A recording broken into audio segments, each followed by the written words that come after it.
Dans cette campagne des élections régionales, certains candidats sont issus de la société civile. C'est le cas de Juliette Jarry, qui figure sur la liste de Laurent Wauquiez en première position pour la métropole.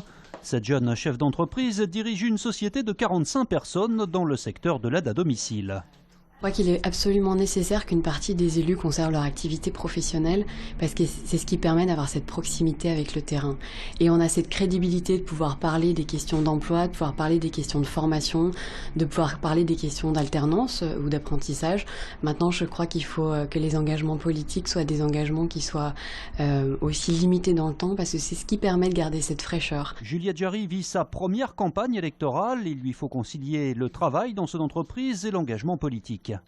L'engagement de Juliette a déjà été, m'a été présenté dès mon arrivée et je trouve que ça a le mérite d'être honnête, en même temps qu'elle reste très présente. Et puis moi, compte tenu de mon arrivée récente, j'ai beaucoup de questions et elle a toujours été très disponible pour m'accompagner et m'aider. Mais la candidate doit aussi être disponible pour les meetings, les réunions de campagne à la permanence des Républicains, même si elle n'a pas d'étiquette. Sans étiquette, ça ne veut pas dire sans conviction, mais je pars du principe que sans étiquette, ça me permet une vraie liberté de parole et je souhaite la conserver. Vous ne souhaitez pas prendre la carte des Républicains? Non.